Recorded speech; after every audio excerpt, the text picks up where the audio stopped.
জামাতের নেতারা বলছে আমাদের আমি যদি না বসে আমরা সব শাসন দলে যোগদান করব। কিন্তু বাইরে আমি তো দস্তখত দিয়ে দিয়েছি এই 9 কত তারিখ জানি 23/9/99 তারিখ 23/9/99 তারিখ আমি দস্তখত দিয়ে দিয়েছি, আমি বসতে রাজি আছি। এবং যে কোনো শর্ত লাগাইছি তার মধ্যে একটা শর্ত ছিল, যদি আমি ওটাকে অনেস্টাবি দল বলে প্রমাণ করতে না পারি কোরআন হাদিস দিয়ে, তাহলে আমি ওই বৈঠকই আমার দল বল সহ সব জামাতে ঢুকে যাব।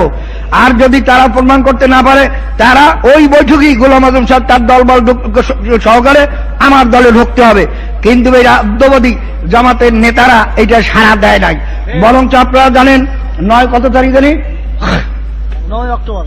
9 অক্টোবর বোধ হয় আজকের কাগজের সংবাদদাতা নিজামী সাহেবের কাছে জিজ্ঞাসা করেন আপনারা চরমার সাহেবের সঙ্গে বসেন না কেন?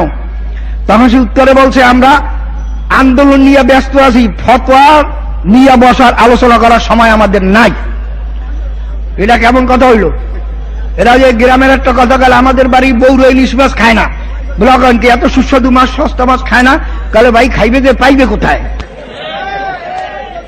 তা এদের আন্দোলন নিয়ে ব্যস্ত আছে, আলোচনার সময় নাই।